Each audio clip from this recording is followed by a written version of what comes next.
नमस्कार मित्र हो, मी पूनम तुमचं आपल्या नवीन ब्लॉगमध्ये सहर्ष स्वागत करते. आज सकाळी-सकाळी मी नेमकी कुठे चालले हा प्रश्न तुम्हाला पडला असेल. मी चालले रुद्रपूजेसाठी. तुम्हाला टायटल पाहिल्यापासूनच प्रश्न पडला असेल, रुद्रपूजा म्हणजे नेमके काय? कारण प्रत्येकालाच समस्या आहेत, अडचणी आहेत आणि त्या कुठेतरी निराकरण व्हावं असं वाटतं. त्या समस्येपासून मुक्ती व्हावी असं वाटत असतं. मग त्यासाठीचा मार्ग म्हणजे रुद्रपूजा. रुद्रपूजा म्हणजे काय? तर रुद्रपूजा म्हणजे ही एक शिवलिंगाची पूजा असते. त्यावेळेला आपण संकल्प म्हणून आपल्या ज्या समस्या आहेत त्या श्री गुरुदेवांचरणी शिवचरणी अर्पण करायच्या आणि मग निश्चिंत व्हायचं. आपल्यासाठी जे काही योग्य असतील ते आपल्यासाठी घडतं अशी त्यामागे संकल्पना आहे. आणि हे खरं आहे. मला हा अनुभव असल्यामुळेच मी माझ्या चिंता दूर करण्यासाठी चालले.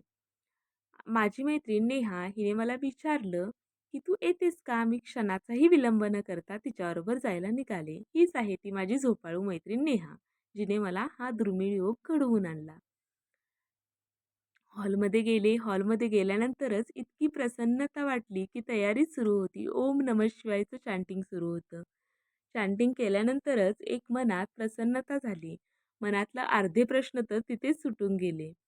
इतकं छान आणि प्रसंग वाटत होतं. शब्दात सांगणं खरंच कठीण. म्हणतात ना, मन करारे प्रसन्न सर्व सिद्धीचे कारण. तसंच काहीसं मला झालं. आणि मग सुरू झाला एक अफलातून प्रवास. मग सुरू झाली रुद्रपूजा. मग ज्यांना ज्यांना काही समस्या होत्या त्यांनी त्या श्री गुरुदेवांचरणी अर्पण केल्या. इथे मला एक विशेष गोष्ट भावली. आज महिला दिन आहे आणि आज एक स्त्रीच पौरोहित्य करत होती.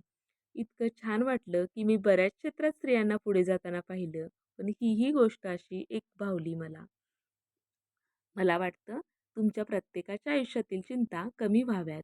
त्यामुळे तुम्ही नक्की एकदा ना एकदा रुद्रपूजेत नक्की सहभागी व्हावं असं मला मनापासून वाटतं. तुम्हाला जर माझे व्लॉग आवडत असतील तर please like, share and subscribe.